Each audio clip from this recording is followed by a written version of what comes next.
Olá, bem-vindos ao Gineco Gossip. Eu sou a Clariana. Eu sou a Mariana. E hoje, o nosso tema do vídeo vai ser porque a gente recebeu algumas perguntas aqui no canal sobre gestação química. Então, nesse vídeo, a gente quer explicar o que é, o que pode causar e o que a gente faz quando tem um diagnóstico de gestação química. Então, para começar, obviamente, a gente tem que explicar o que seria essa gravidez química, né? A principal compreensão que a gente tem que ter é que a gravidez química é quando acontece a fecundação, né, óvulo com espermatozoide, porém o embrião ele não se desenvolve. Ele não se desenvolve, tá, gente? Então, uma gravidez química é quando começou a ter a produção do beta-HCG, tá? Começou a ter a liberação hormonal que sinaliza que houve a fecundação, porém esse embrião não desenvolve. Em nenhum momento houve o desenvolvimento ou do embrião ou pelo menos do saco gestacional, que é outra coisa que também confunde muito, tá? E normalmente, quando que é feito esse diagnóstico, como que é feito esse diagnóstico? Em algumas situações acontece o atraso menstrual, a paciente vai e faz o teste de gravidez, e daí esse teste vem positivo, mesmo ainda sem o desenvolvimento de embrião e saco gestacional. Por quê? Porque existem alguns testes disponíveis, principalmente teste de exame de sangue, que eles são sensíveis à presença deste hormônio beta-HCG. Então, às vezes a gente tem um beta positivo, é o termo que a gente usa, porém sem o desenvolvimento embrionário ou de saco gestacional. E normalmente, o que acontece? Teve um atraso, um exame positivo e logo depois vem um sangramento.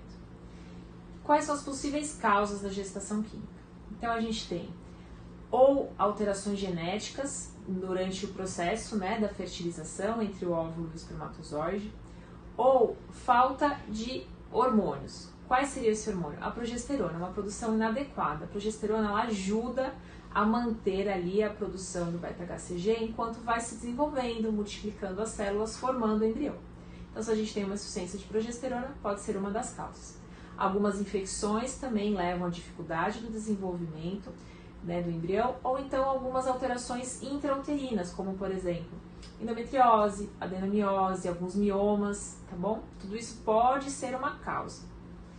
E quando a gente fala de gravidez química, né, a gente tem que pensar, então, quais são os principais sinais e sintomas, né? Então, primeiro, obviamente, positivei um teste de gravidez. No momento que eu positivei um teste de gravidez, a gente já interpreta como estando gestante.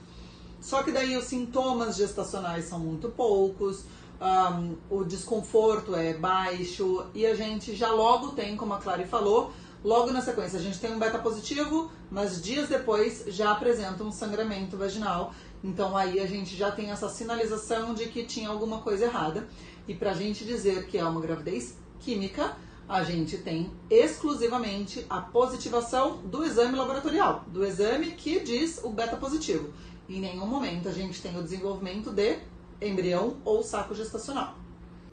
A gente sabe que quando acontece a gestação química na vida de uma mulher ou de um casal, isso tem um impacto emocional e psicológico muito importante. Primeiro porque a paciente tem a sua sensação nítida de perda, de luto. Porém, as pessoas podem minimizar essa sensação, porque não chegou a desenvolver o embrião. Então, a paciente ela deve viver o luto dela, a família deve viver esse período e que as outras pessoas entendam, a gente quis mesmo com esse vídeo, explicar o que é gestação química para que essas pacientes elas não passem por essa sensação de que elas não estavam realmente grávidas e que elas não merecem essa atenção, essa sensibilidade ao luto delas. Eu sempre pontuo isso com relação nas consultas e tudo mais, porque assim, a gente fala, a gravidez química, ela é muito mais comum do que as pessoas imaginam. Porém, o que acontece? Normalmente o diagnóstico da gravidez química, ela acontece justamente nas pacientes que estão tentando. Porque no momento que ela atrasa um dia de menstruação, ou no momento que ela sabe que ela teve a relação naquele período fértil, ela fica naquela ansiedade por positivar.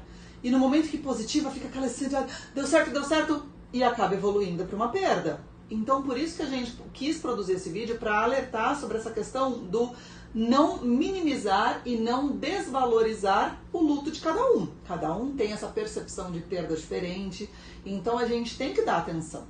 E quando a gente fala nessas perdas, foi o que eu falei, estamos falando provavelmente de tentantes que estão ali nessa tentativa por engravidar, e daí vem o beta positivo e não evolui, vem o beta positivo e não evolui.